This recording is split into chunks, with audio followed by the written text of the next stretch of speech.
ان اللہ وملائکتہ یصلون علی النبی یا ایھا الذین آمنوا صلوا علیہ وسلموا تسلیما اللہم صلی وسلم علی سیدنا محمد وآلہ واصحابہ وبارک وسلم صلاۃ و سلاما علیک یا رسول اللہ نحمدہ ونصلی ونسلم علی رسولہ الکریم اما بعد فاعوذ باللہ من الشیطان الرجیم بسم اللہ الرحمن الرحیم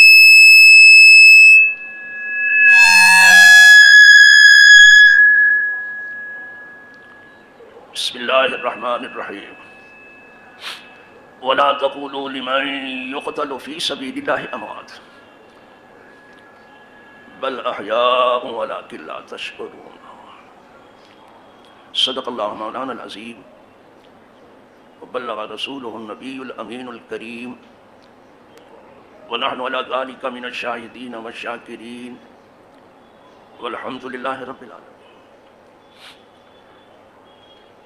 اگر گوئی کی فخر خاندانم نظر بر خاندان مصطفیٰ کو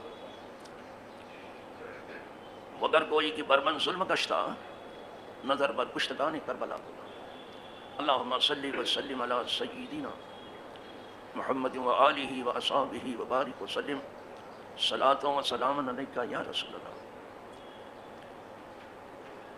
برادران دینی و یقینی،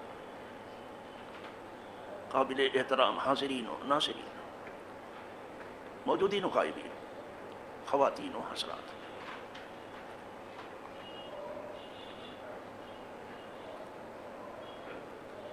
الحمدللہ رب العالمین. میں نے تبرکاً اور تیمناً یہ آیہ کریمہ اس سے پہلے جو جمعہ گزر گیا اس میں پڑھی تھی.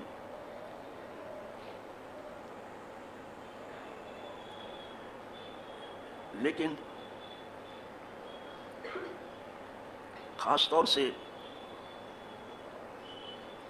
جو ماہ محرم الحرام میں تذکرہ حضرت امام حسین اور حسینیت کا کیا جاتا ہے،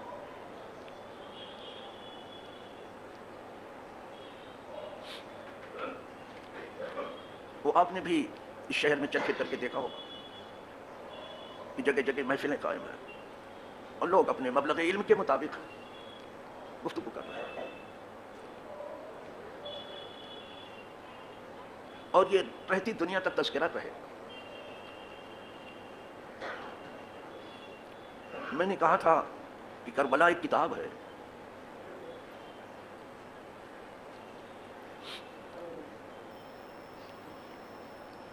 اس کو جو بھی پڑھے گا وہ ضرور متاثر ہو.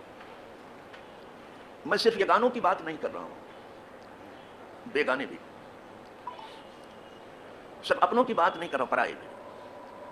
جو بھی اس کتاب کو پڑھیں گے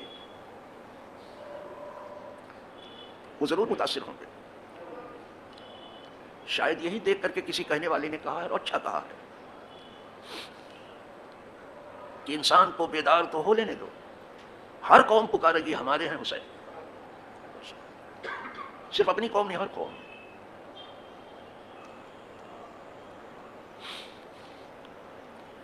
جو کچھ اس ماہ محرم الحرام میں عاشورہ کو ہوا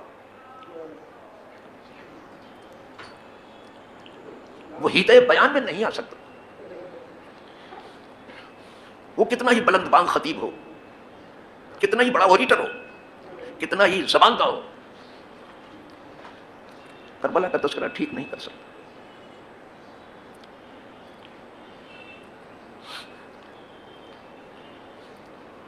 کربلا میں اہل بیت نبوت پر جو مظالم ہوئے وہ بھی نام نہاد مسلمانوں کے ہاتھ سے. جب بھی کوئی پڑھنے والا پڑھے گا تو اس کی آنکھیں چھلک جائیں، اس کے دل کی دھڑکنیں بڑھ جائیں. کیسی بھی بے رحمی.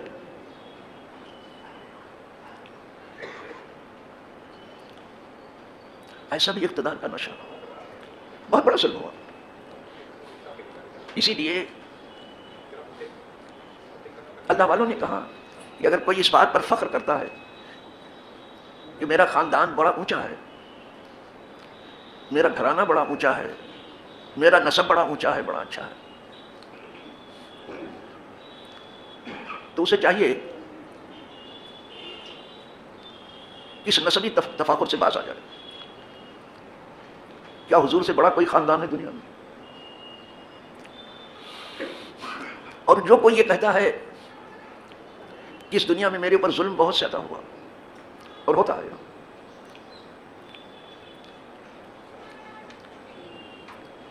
پھر یہ بات کسی فرد کے منہ سے نکلے یا افراد کے منہ سے نکلے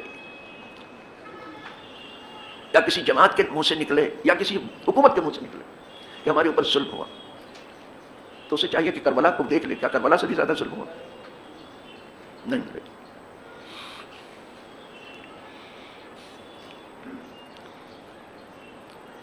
اس کو چاہیے کربلا کو دیکھ لے. تو یہ سبق تو ہی ہے. حضرت امام عالی مقام 72 یا بعض روایتوں کے اعتبار سے 82 نفوس کے ساتھ کربلا میں موجود تھے، جس میں گھر کے ہی افراد 22 تھے.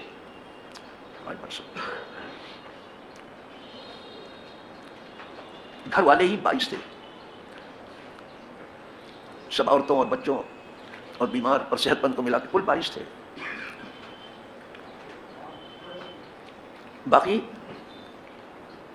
جو امام کے چاہنے والے تھے، جو امام پر جان چھڑکنے والے تھے، امام کے قدموں میں بیٹھنے والے تھے، وہ تھے سب. افسوس کی بات یہ ہے کہ جب 22 نفوس گھر کے ہیں اور سب نے شہادت پیش کی، چھوٹے چھوٹے بچوں نے بھی شہادت پیش کی، جیسے علی اصغر، عورتوں کو اور بیمار کو، علی اوسط کو چھوڑ کے سب شہید ہو گئے، تو سب کی شہادت کا تذکرہ چاہیے اور سب کا نام آنا چاہیے. یہ 22 نفوس تھے کون؟ مولا علی کے 9 بیٹے تھے، 9 وہاں موجود تھے اور سب نے شہادت دی، سب نے جام شہادت نوش کیا، لیکن اس میں سے چند کا تذکرہ ہے. حضرت عباس کا تذکرہ ہے، علی اکبر کا ہے، حضرت قاسم کا تذکرہ ہے، علی اصغر کا تذکرہ ہے، چند کا تذکرہ ہے. یہ 22 کے 22 افراد کا تذکرہ کیوں نہیں ہے؟ ہونا چاہیے تھا. جب انہوں نے حق کے لیے اپنی جان دی ہے تو اگر حر کا تذکرہ ہوتا ہے تو گھر والوں کا تذکرہ کیوں نہ ہو؟ نہیں ہوتا. مزے کی بات ہے کسی فیس بک پر بھی 22 کا نام نہیں ملے گا، نہ کسی یوٹیوب پر آپ کو ملے گا. اور آج کل وہی یوٹیوب اور فیس بک سے سب عالم و فاضل بن رہے ہیں، سبھی دیکھتے ہیں. میرا سوال ہے یہ آپ ذرا بتائیے تو کہ 22 افراد کون تھے؟ کسی نے نہیں.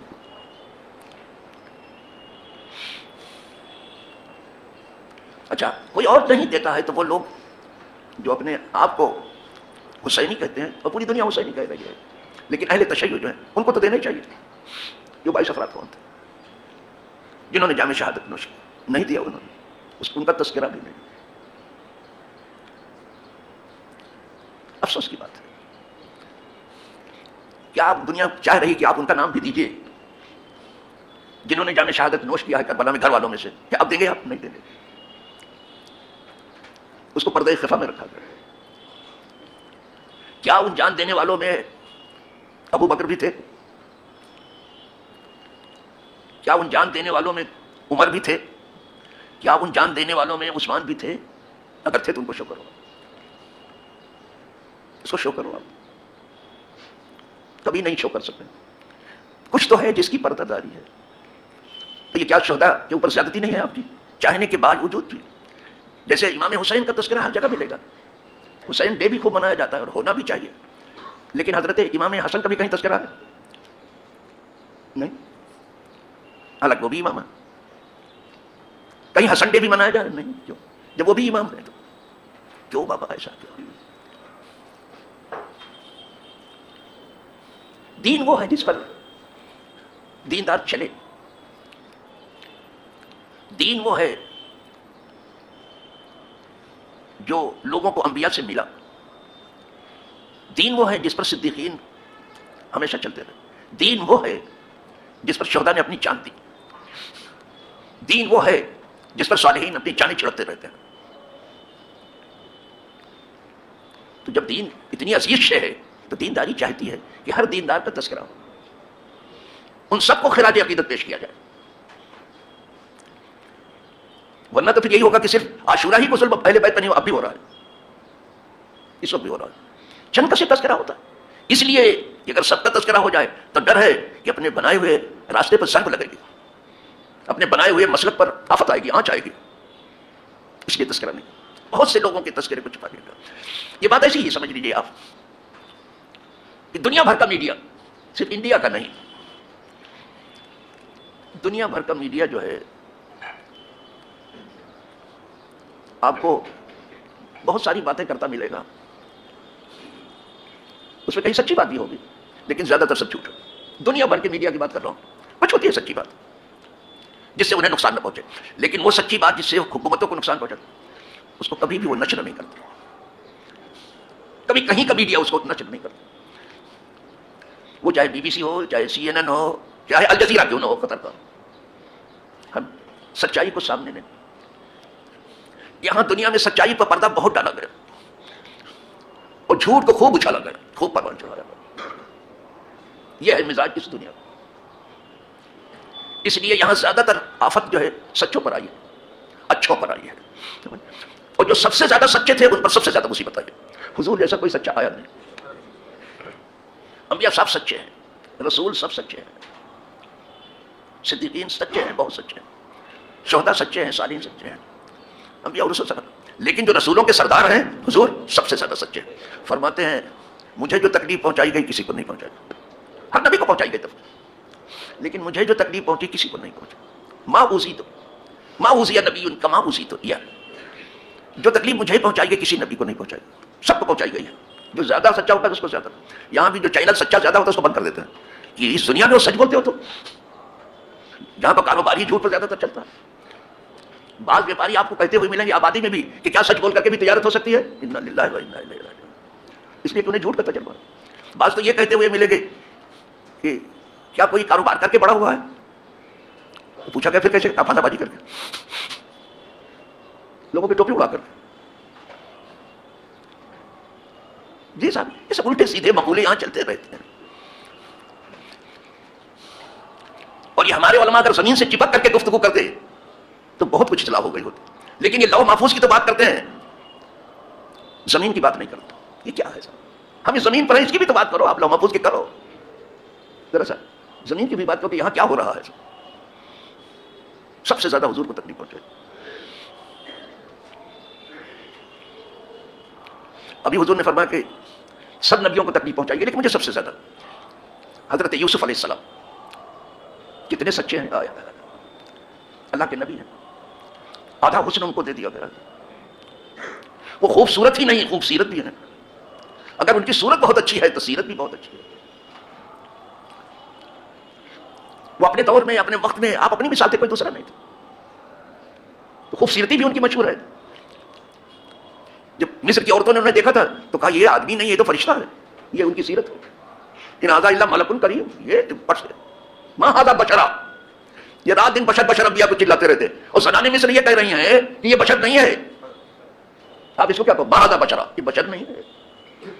اگر بشر ہوتا تو ہم نے جو ناز عشوائی کے سامنے پیش کیا وہ ڈھیر ہو گیا ہوتا. پورے مصر کی عورتیں اپنے پورے حسن و جمال کے ساتھ موجود, کسی پر نگاہ نہیں ڈالی. ما ھذا بشرا, کیا کہو گے ان زنانیں مصر کو آپ, یہ بشر تو نہیں ہے. ان ھذا الا ملک کریم, یہ کوئی معزز فرشتہ ہے. صرف فرشتہ ہی نہیں, معزز فرشتہ ہے, کریم لگا دیا. یہ عورتیں دیکھیں تو اس طرح, اور تم نبی کا تذکرہ اس طرح کرو جیسے بڑے بھائی کو کرتے ہو, اور پھر دیندار بھی بنتے ہو. آپ تم نے دنیا میں آگ لگائی ہے, اس لیے زمین سے چپک کر کے تم گفتگو نہیں کرتے. افسوس کی بات. اس کا تذکرہ کرو. تو بات یہ کر رہا تھا یوسف جسے تمام زنانیں مصر نے کہا یہ آدمی نہیں تو فرشتہ, کوئی معزز فرشتہ. قید خانے میں جب تھے تو وہاں انہوں نے قیدیوں پر اپنی سچائی کی وہ دھاک بٹھائی تھی کہ جتنے قیدی تھے وہ صرف یوسف کو یوسف نہیں کہتے تھے، کہتے تھے یہ تو بہت سچا آدمی ہے، یہ تو سچائی کا کوئی فرشتہ ہے۔ اسی لیے بادشاہ سے جب اس ساقی نے کہا جس کو آپ نے کہا تھا کہ تو چھوٹ جائے گا، اور ذرا بادشاہ کے پاس میرا تذکرہ کرنا کہ مجھے مظلومانہ طریقے پر قید و بند میں رکھا ہے۔ کتنے لوگ مظلومانہ طور پر قید و بند میں ہیں، اور یہ پہلے بھی ہوتا رہا، آج بھی ہوتا ہے، اور ہمیشہ ہوگا، اور سب جگہ ہوگا، کسی ایک جگہ کی بات نہیں ہے۔ بادشاہ نے خواب دیکھا تھا، کوئی اس کی تعبیر بتا نہیں پاتا تھا، سب اس کو کہتے تھے ادغاث و علام ہے، یہ خواب ہے، پریشان ہے، ان کی کوئی تعبیر نہیں۔ ساقی نے کہا نہیں، آپ اجازت دیجیے، میرے قید خانے میں ایک قیدی ایسا بھی ہے، وہ فرشتہ ہے، میں اس سے پوچھتا ہوں۔ تو بادشاہ نے کہا جاؤ پوچھو۔ تو جانتے ہو وہاں قید خانے میں آ کے کیا کہا یوسف سے؟ یوسف ایھا الصدیق، خالی یوسف نہیں، یوسف ایھا الصدیق، یوسف ہے بہت سچے۔ ذرا خواب کی تعبیر بتائیے، دیکھا تو یوسف کو قید و بند میں سچائی کے جرم میں، ان دنیا کے نزدیک سچائی جرم ہے، قید و بند میں رکھا تھا۔ اور یہ دنیا میں ہوتا بھی یہ ہے، ہوتی آئی ہے کہ اچھوں کو برا کہتے ہیں، یہ دنیا کی ریت ہے۔ یوسف ایھا الصدیق دیکھ لو، صدیق لگا ہوا ہے، اے یوسف بہت سچے۔ ذرا خواب کی تعبیر بتائیے، بتا دیا خواب کی تعبیر۔ بادشاہ بہت خوش ہوا اور کہا اس قیدی کو نکال کے لاؤ، سچائی کے جرم میں اس کو قید بند میں ڈال دیا گیا۔ آیا قاصد کہ آپ نکلیے، بادشاہ کا ڈر آ گیا، قید سے نکلیے، کہا نہیں نکلوں گا، نہیں نکلوں گا۔ کہا کیوں؟ کہا نہیں، انبیاء کسی کا احسان اپنے سر پہ نہیں لیتے، میں کسی کا رہین منت ہو کر کے قید و بند سے نہیں نکلوں گا، میں اپنی بے گناہی کی وجہ سے قید و بند سے نکلوں گا۔ ساری دنیا پر یہ بات واضح ہو جائے کہ میں اپنی بے گناہی کی وجہ سے نکلا۔ سرکار نے اس کی تعریف کی ہے، کہا یوسف کو بلایا جا رہا تھا کہ آپ قید و بند سے باہر آ جائے، نہیں آئے۔ جب حضور تعریف کرتے کسی کی تو ایسے ہی کرتے، مجھے بلایا جاتا تو میں چلا جاتا، حالانکہ حضور کا کیا کہنا، کس طرح سے تعریف کر رہے ہیں، یہ سب اللہ والے ہیں، ان کا مقام ہی الگ ہے۔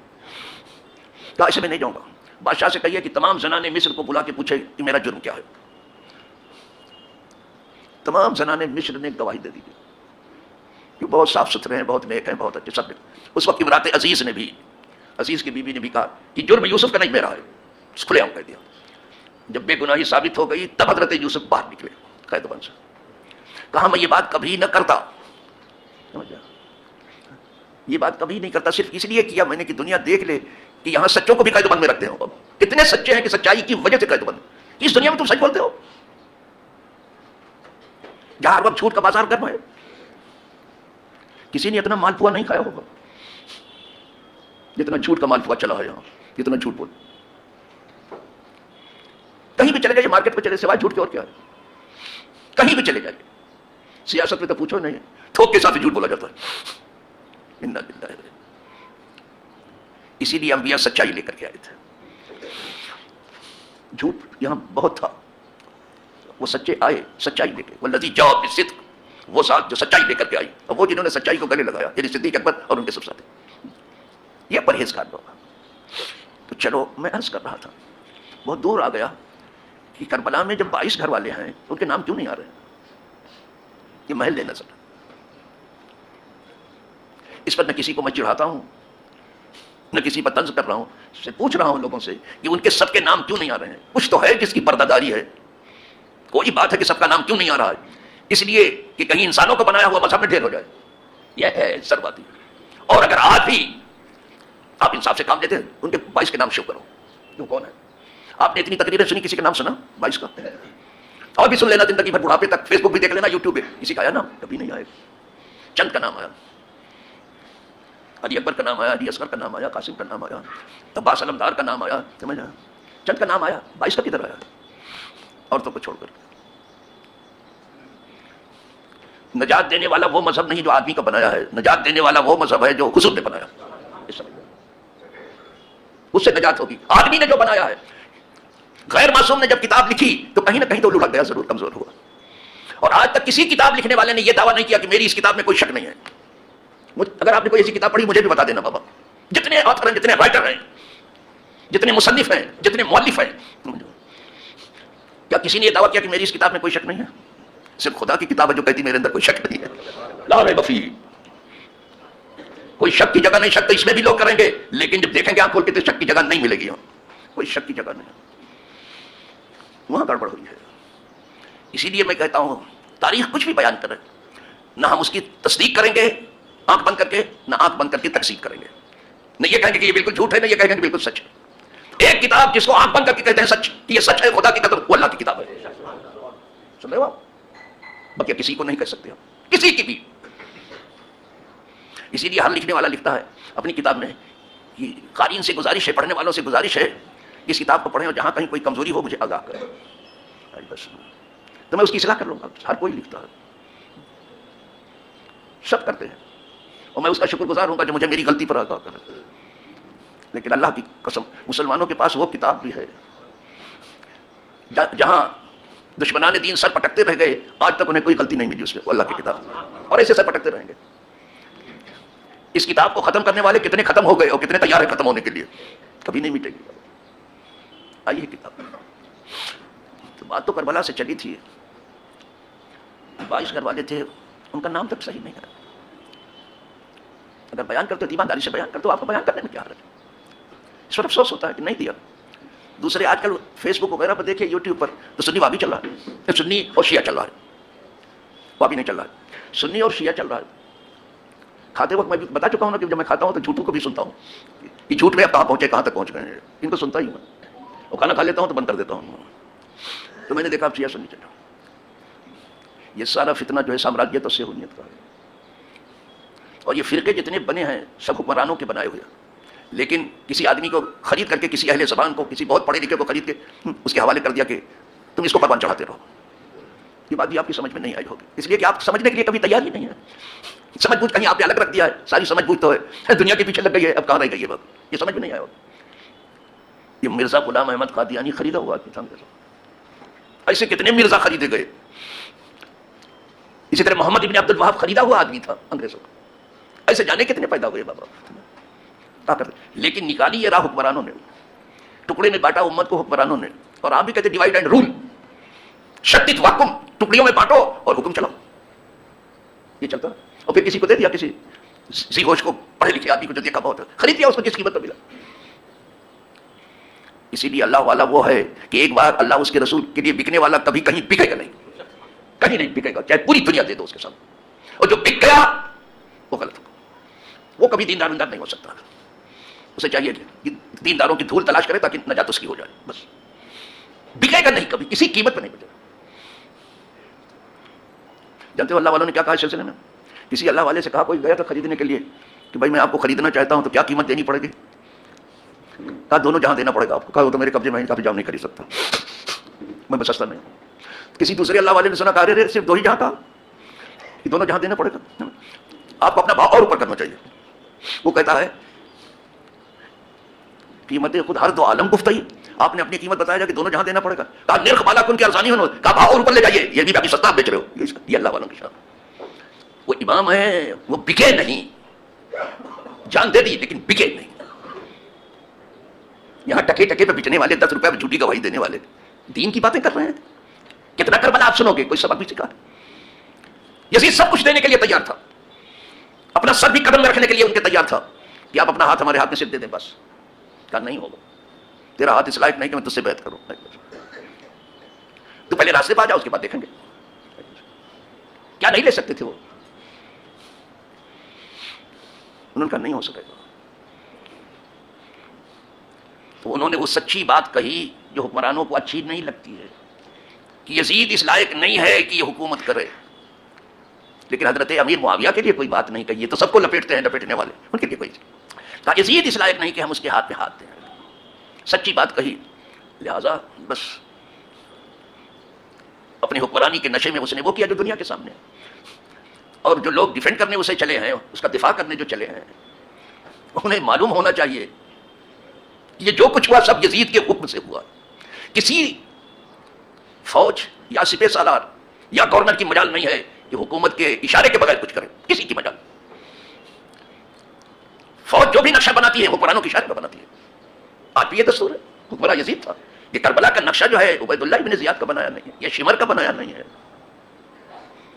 یہ خود یزید کا بنایا ہوا، اس لیے شہادت عمل میں کسی کی مجال نہیں۔ وہ جانتے ہیں کہ بغیر حکمران کے نقشہ بنائے کچھ نہیں ہو سکتا۔ اسی لیے گولڈن ٹیمپل پر جو حملہ ہوا تھا، جس جنرل نے کیا تھا اس کو مار دیا گیا، لیکن وہیں پہ بات ختم نہیں ہوئی، بات آگے بڑھی کہ یہ تو حملہ کرنے والا تھا، جس نے آرڈر کیا ہے وہ آنا چاہیے تھا، تو یہ آ گئے پرسن. بات جو ہے اندرا گاندھی تک آ گئی کہ جب تک آپ نے آرڈر نہیں دیا اس نے حملہ نہیں کیا. تو بغیر کسی حکمراں کے آرڈر کے یہ اتنا بڑا ثانیہ ہو ہی نہیں سکتا. دوسری چیز یہ ہے جب ایک آدمی کا قصاص عام آدمی کا حکومت کو لینا ضروری، اس کا بدلہ لیا جائے، تو پورا خاندان نبوت شہید ہو جائے اور اس کا بدلہ نہ لیا جائے عبید اللہ ابن زیاد سے. یہ سچا انعام نہیں دیا ہوگا، انتقام کیا لیا آپ نے؟ کچھ نہیں. تو وہ تو پورا ملوث ہے پوری طریقے سے. اور حکمرانوں کا یہی مزاج ہے. ان کی دو زبانیں ہوتی ہیں. ایک زبان جو ہے وہ ایسی ہے کہ اس کو عوام کبھی سنی نہیں سکتی. آج بات سمجھو، وہ زبان نہیں سکتی. آپ کو بہلانے کی زبان الگ ہے، حکومت کرنے کی زبان جس کو یہاں دنیا ڈبل اسٹینڈ کرتی ہے. ایسے ہی ہے. وہ رو بھی لیتے ہیں جھوٹے آنسو، کروکوڈائلز ٹیئر، بناوٹی آنسو، رو بھی لیتے ہیں. کہتے ہیں ہم نے کہا بھی نہیں، سب کچھ کیا، سب کچھ کر کے کہتے ہیں ہم نے تو کچھ کیا نہیں، اب ہماری بات کو سمجھے ہی نہیں، اب توڑ مروڑ کے پیش کر. روز یہ ہوتا ہے پکا، سب اس کے اشارے کو. تو جہاں یہ سب گفتگو ہے وہاں اتنی بات میں اب کہوں گا کہ اگر حسین پوری دنیا کو پسند ہے، یگانے و بیگانے سب کو پسند ہے، تو حسینیت بھی پسند ہونی چاہیے. اگر شبیر پسند ہے تو مسلک شبیر بھی پسند ہونا چاہیے. یہ بات سچ کہی جائے پھر اچھی لگے یا پھر بری لگے.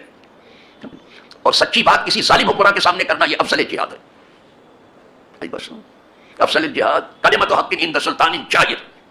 سب سے اونچا جہاد یہ ہے کہ سچی بات ظالم حکمرانوں کے منہ پر کہی جائے. یہ حسینیت ہے. حسین پسند ہے، حسینیت بھی پسند ہونی چاہیے. شبیر پسند ہے، مسلک شبیر بھی پسند ہونا چاہیے. بس آج اتنا ہی کہہ رہا ہوں. پھر میں تھوڑا سا جو کربلا کا خلاصہ ہے وہ اسی پر منتج ہوتا ہے، تھوڑا سا اور آگے بڑھا کے کہہ کر کے پھر خاموش ہونے کی کوشش کروں گا. بس یہ سیکھ لیجیے اس سبق کیا دیا امام حسین نے ہم سب کو. سچائی کا سبق دیا، دین پر قائم رہنے کا سبق دیا، دین پر ضرورت پڑے تو جان دینے کا سبق دیا، باطل حکمرانوں کے سامنے نہ جھکنے کا سبق دیا. اس شارٹ میں کہہ رہا ہوں. یہ سب ہوتا رہا ہے، رات دن نیت بندے کھڑے تو ہیں. میں نے خود اپنی آنکھوں سے دیکھا باطل حکمرانوں اور سنتے ہیں کربلا کیا تماشا. اور یہ بات جو چل گئی ہے شیعہ کی اور سنی کی چلا دیا ہے، یہ حکمرانوں نے چلایا. کیونکہ سامراجیت و صہیونیت تھوڑا اس وقت شکست کھا چکی ہے پوری طرح سے ایران کے ہاتھوں. وہ جانتے ہیں کہ ایران کے پیچھے اور طاقتیں ہیں، رشیا ہے، چائنا ہے، نارتھ کوریا ہے. یہ تو کھلا کھلا ہے. کچھ چھپے ہوئے رستم ہے ایران کے پیچھے، وہ چھپے ہیں، وہ انتظار میں ہے کہ جب کوئی مر جائے گا 4 لاکھ ہم بھی جا کے ماریں گے اس کو. وہ مرنے دیجیے پہلے، سمجھے؟ تو مرے ہوئے کو 4 لاکھ جا کے ہم بھی ماریں گے. وہ چھپے ہوئے رستم ہے. تو یہ دیکھ کر کے جلدی سے کوئی ادھر ہمت نہیں کر رہا ہے. یہ افغانستان نہیں ہے کہ آپ نے اس کو تنہا کر دیا تھا. یہ عراق نہیں ہے کہ آپ نے اس کو تنہا کر کے مارا. اس کے ساتھ ایک بڑی قوم کھڑی ہے ایران کے، اس لیے ہمت نہیں ہو رہی. تو شکست کھا چکے ہیں اور اسرائیل کا بھجیا بک چکا ہے بمبئی کی زبان میں، یا اس کی کھٹیا کھڑی ہو چکی ہے، یا اس کی مٹی پلیت ہو چکی ہے. وہ شکست کھا چکا ہے لیکن ناک اونچی رکھنے کے لیے اعتراف نہیں کرتا ہے. تو اب شیعہ اور سنی چلا دیا کہ دیکھو ایران شیعہ ہے. مجھے ہنسی آ گئی. ایک بار تو کسی عالم کو سن رہا تھا، سنی عالم ہی بول رہا تھا بیچارہ. اس سے کہا گیا کہ ہم شیعہ کی کیوں مدد کریں. سنی عالم سے کسی سے کہا گیا کہ ہم شیعہ ملک کی کیوں مدد کریں. تو کہا بھائی ٹرمپ تو سنی ہے نا، اس کی مدد کرو. نیتنیاہو تو سنی ہے، اس کی مدد کرو. تو کیوں آپ نیتنیاہو کی کیوں مدد کر رہے ہو، پھر ٹرمپ کی کیوں مدد کر رہے ہو؟ زبردستی سے. ارے یہ صرف کہیے کہ جدھر نفع ہوتا ہے وہ گھس جاتے ہیں. بس زیادہ تر لوگ اپنا نفع نقصان دیکھ کے راستہ تلاش کرتے ہیں. یہ آج بات سمجھ، بات ادھر ادھر کے کسی سنی کی. تو اگر ایسی بات چلانی تھی تو سنی شیعہ کیوں چلایا، سنی وابی کیوں نہیں چلایا؟ سب فیس بک پر جب ادھر سے شکست کھا گئے تو اس لیے چلا دیا کہ آپس میں لڑو، شیعہ سنی لڑو. یہی کرتے رہے اور لڑنے والے لڑتے رہتے، دلچسپی لینے والے لڑتے رہتے آپس میں. اللہ بچائے اس سے. مخالف کی ذرا جو ہے چالیں بھی سمجھ لیجیے. یہ سچ ہے کہ اہل سنت و جماعت حق پر ہیں، بلا شبہ حق پر. ساری حقانیت الحمدللہ اہل سنت و جماعت بالکل سچ ہے. تو جتنے باطل فرق ہیں اس میں سے صرف شیعوں کے خلاف کیوں تحریک چلائی، وہابیوں کے خلاف کیوں نہیں چلائی؟ اس لیے کہ ادھر سے ہار گئے اور ادھر سے جیت جائیں، آپس میں لڑا کر. یہی کام ہے. جب خود ہار جاتے ہیں لڑنے سے تو آپس میں لڑا دیتے ہیں. آئی بس انا للہ و انا الیہ. اس کو ذرا سمجھا کرو کہ دنیا میں کیا ہو رہا ہے. یہ چال کس کی ہے، یہ آفت کس کی لائی ہوئی ہے. انا للہ الحمدللہ رب العالمین. اللہ ہم لوگوں کو کتاب و سنت کی صحیح سمجھ بوجھ عطا فرمائے. ہمارے جو ائمہ اہل بیت ہیں اللہ ان کا ہمیں بے پناہ ادب عطا کرے. اور جو ان کی قربانیاں ہیں اور جب ہم ان کو سراہتے ہیں تو خدا کرے ہم اور زیادہ سراہنے والے بنیں. اللہ ان کے قدموں میں ہمیں زندہ رکھے، ان کے قدموں میں موت دے اور ان کے دامن کے سائے میں ہمارا حشر ہو. ہم تو اچھے نہیں، ہمارے اہل بیت اچھے ہیں، نبی کے گھرانے والے سب اچھے ہیں. سمجھ رہے ہیں؟ ہمارے اعمال تو اتنے اچھے نہیں ہیں. ہم تو کیا سعدی صاحب خود ایک جگہ کہتے ہیں سمجھ کہ اگر دعوتم رد کنی پر قبول. یہ ہم نہیں کریں. یہ کوئی بریلی والا نہیں کہہ رہا ہے، یہ کوئی شیعہ بھی نہیں کہہ رہا ہے بابا. اگر دعوتم رد کنی ور قبول، اے مولا اگر میری دعا تو قبول کرتا ہے یا رد کر دیتا ہے، نہیں قبول کرتا، جو چاہے تو کرے، تو مالک ہے، سمجھے؟ لیکن ہم نے تو اہل بیت کا دامن پکڑ لیا، منو دست دامان اہل رسول، آل رسول، یہ آل رسول جنہوں نے قربانی دی کربلا میں، ہم ان کا دامن پکڑے ہوئے ہیں. اور جو یزید کو ڈیفینڈ کر رہے ہیں ان سے کہہ دو کہ وہ دعا کریں کہ یزید کے ساتھ ان کا حشر ہوئے. کبھی نہیں کر پائیں گے. وآخر دعوانا ان الحمد للہ رب العالمین.